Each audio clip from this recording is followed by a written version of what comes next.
Oh boy, it's time for another episode of the Mr. Nailsin Sunday Comics show, if you will. So I'll take a break from Dynamic Comics because I'm still recovering from, I guess it's a cold.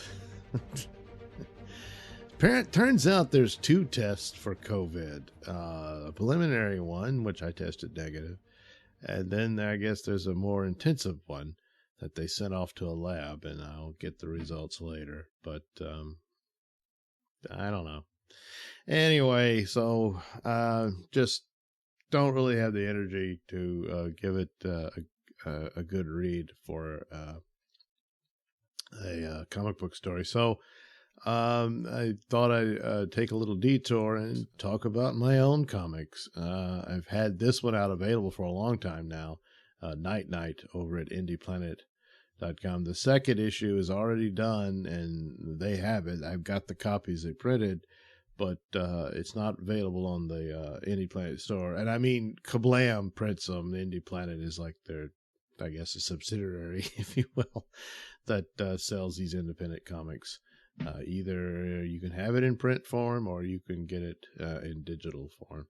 So certainly this one is there, and that was him battling the freezer, and I had a little, yeah, it's based on the audio plays from the Mr. Nailsin Show, and so the comics will deviate from the audio stories. Basically the same story, but different things happen. Some things are not in it. Some in some cases more things are in it. So you got more of a story about the freezer in there. But this is pretty much how it opens, the same way as the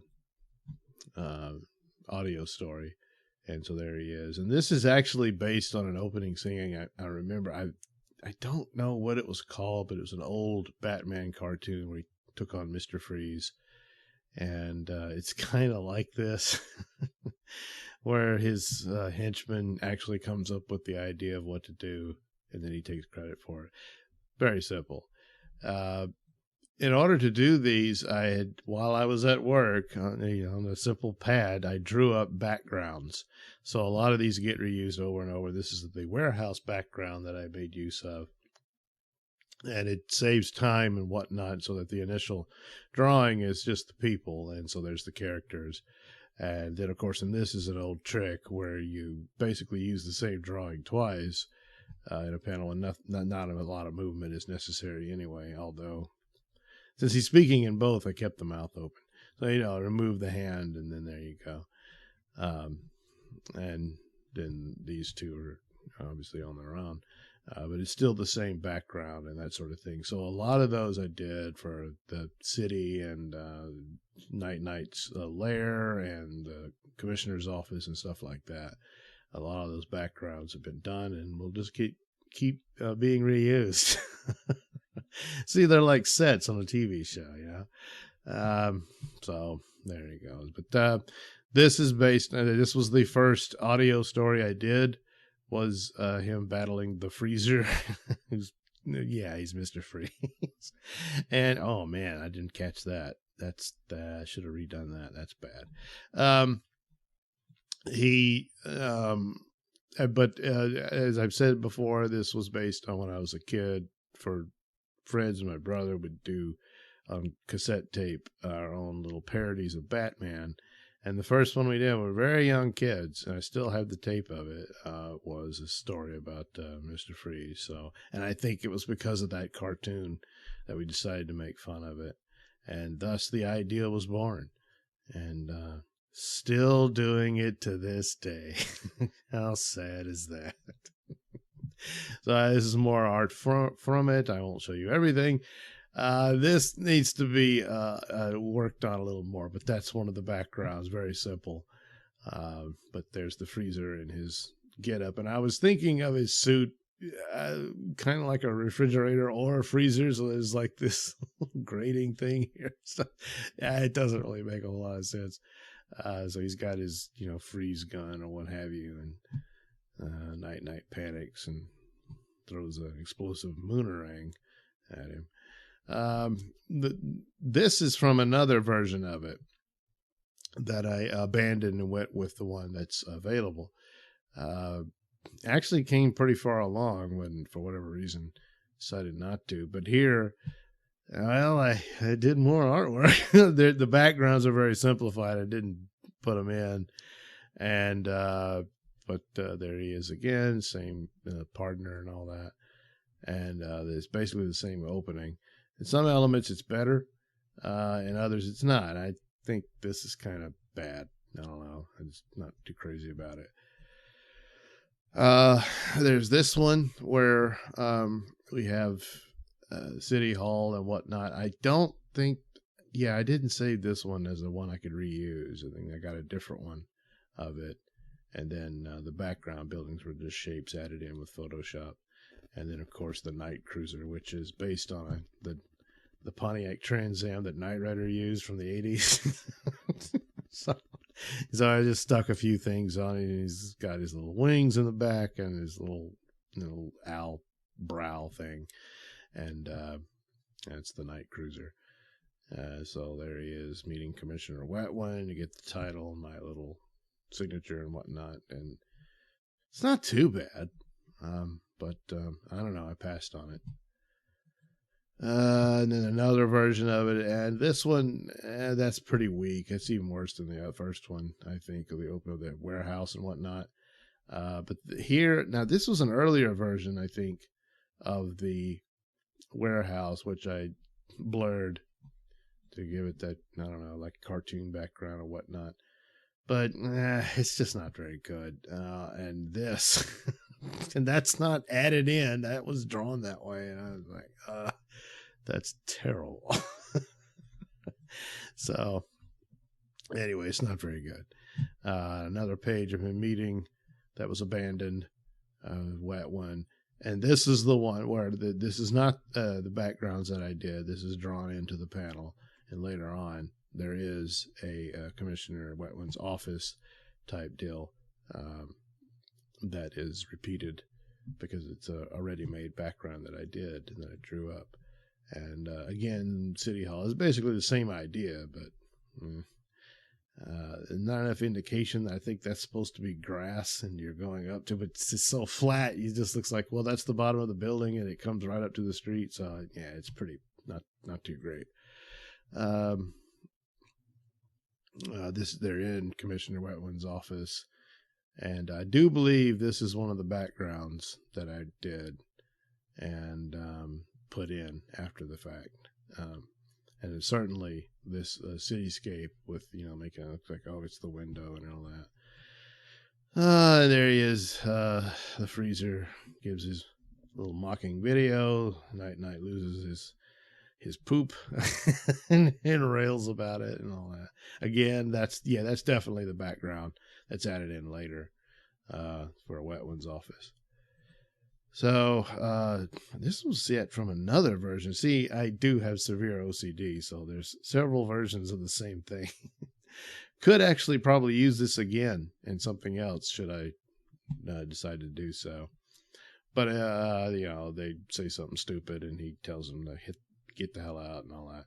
But the problem here is the city background is kind of okay, but this, I don't think that works.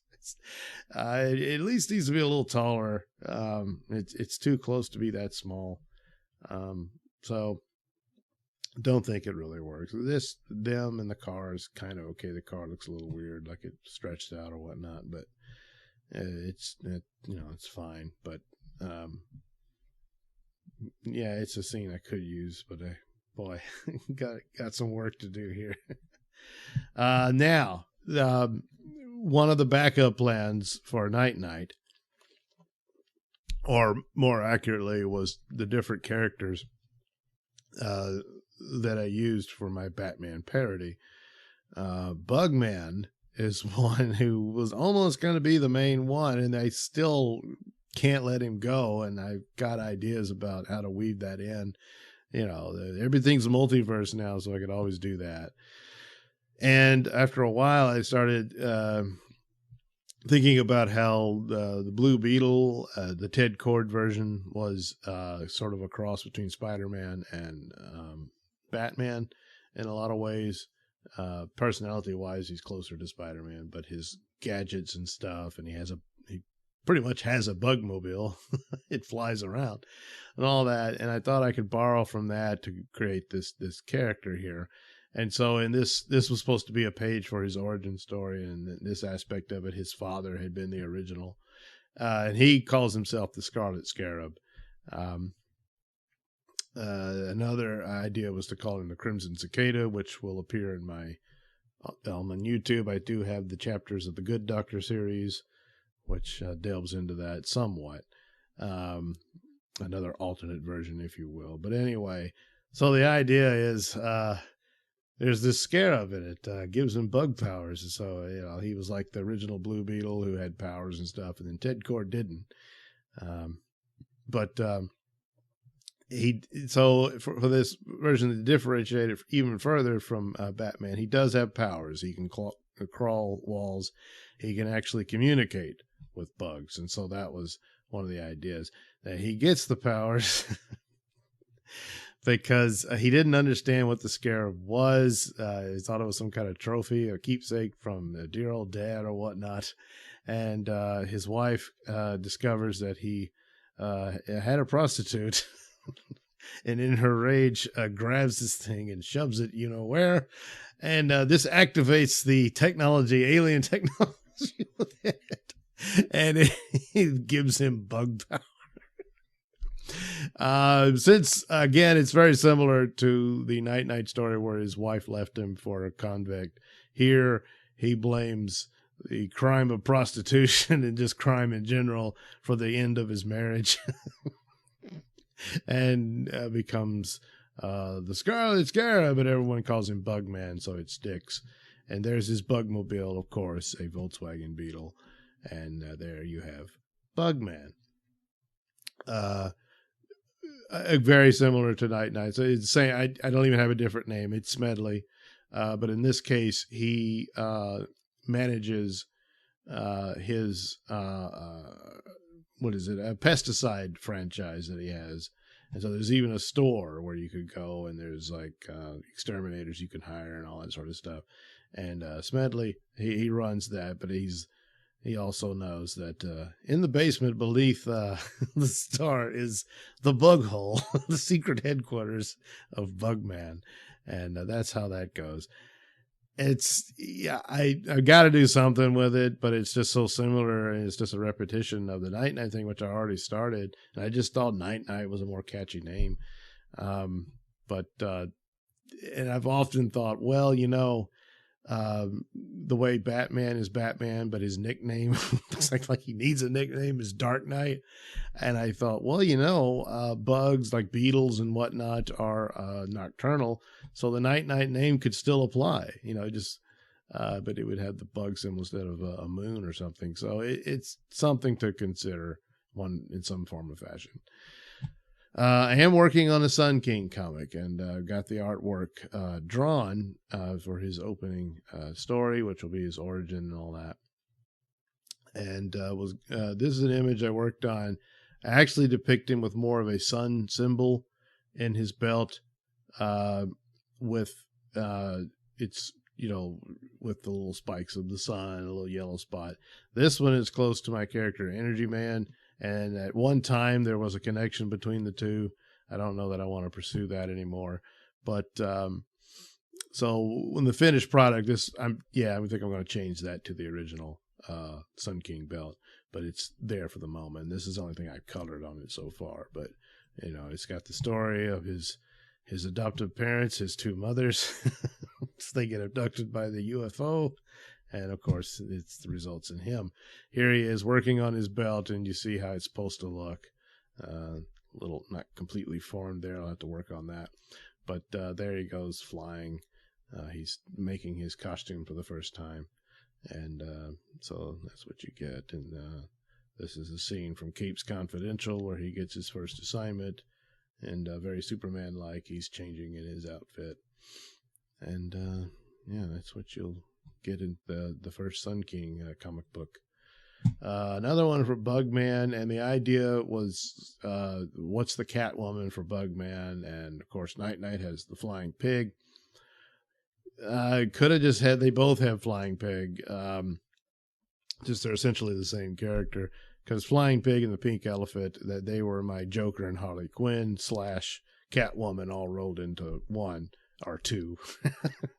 And it's too good of a partnership, because the idea that the Pink Elephant causes hallucinations, and they have some sort of, that's his main weapon of these drugs that makes you hallucinate.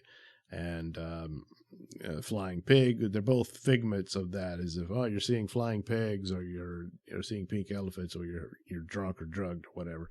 And that was the idea, so that made them perfect partners. But with Bugman, the idea of someone named literally Poison, which is who this is. Poison Jill is one of the names I thought about. It rhymes with poison pill, and that might be who she is. Was one of the ideas. And it could have both, however I want to do that. And there, good Lord, that's a big ass. So she's seemingly trying to seduce him. She kisses him. He passes out because she's poisoned, and all that. So, yeah. This was one that's actually out or about. I think I put it on Instagram and stuff like that. Did a long time ago. I did a night version of this for the audio story. Basically, he's upset about the local media trashing his good name and all that stuff, and that was the point of that story. And I was going for a look of borrowing from Beavis and Butthead. But Bugman and Critter would ultimately be the title, because I'm pretty sure someone's probably done a Bugman before. Bugman and Critter, that's his sidekick Critter, would be the superhero team. God. Who's that? I don't know. So that's more elements of it. And still a character taken from Vicky Vale, and the Night Story, she's Nikki Nail. And same thing would be here. And this one for the Bugman version of the Freezer is Old Man Winter. And so it's the same thing.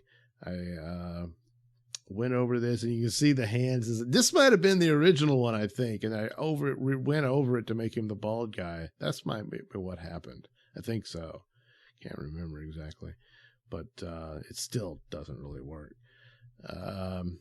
And again, so there's the Beetle, the Bugmobile. Same City Hall. And of course, is this the background? No, I think this was drawn in there too. So, very similar to the Night version. Same thing. And of course, the video, Old Man Winter, taunts him, and he freaks out. Some of these is like, it looks pretty good, and then the rest of it's crap, It's something a little off. I don't know. It just doesn't. I don't think it clicks well. And the buildings back need to be more distinct and have more character to them than just rectangles. The other thing was, so for Night and Club Night, this is okay to have a building like that, but for just a company you go to would be I would think be much smaller for a pesticide store. I don't think it would be this big. But, that's where he pulls in to talk to Smedley about his latest endeavor. And that's what Old Man Winter's get up at the time anyway. I've got a different version of him now. Looks like, as he comes in, and then with the glass and then photoshopped buildings in the background that I did with the shapes, and the Bugmobile. And stupid Bugman doesn't realize by parking his car in the front. Old Man Winter can find you. So there we go. That's some of the stuff I've done, but the only one you can get is this one so far. Hopefully the Bullfrog comic book, the second one will be Bullfrog, and that story, which is available in the what do you call it, the playlist. Let's see over here. I can get to, there we are. So you go to the Nailsin ratings or the Nailsin channel, and you can find the audio plays of Night Night. They're part of the Mr. Nailsin Show, but that's a lot of shows to go through. So eventually they end up here for YouTube, and slowly but surely I'm putting them on at Rumble. Haven't got them all there. That doesn't belong there, but well. So there's Night Night going to be collected on Rumble, and then Sun King and Bubba Stargone and Baron Void, and all those will have their own as well. I'd give the address, but it's just I guess I can't move the little screen here now, but it's rumble.com/c/c-375255. Say, if you can remember that, then you can find the Rumble Night Night page, or you can just go look for Mr. Nailsin and find the Night Night stories there. So there it'll be. I got them on BitChute too, but I don't have a means by which to organize them like that. So I guess the best bet for the time being, until they ban me too, like everybody else, you can get Night Night playlists over at the Nailsin channel, along with you can find Sun King and all the rest as well. So, well, gee, I hope I didn't bore you to tears. And I took much longer than I expected. Good Lord, it's over 20 minutes. So I apologize. Hopefully I will be in better health next time around, and I'll have another story for you from Dynamic Comics.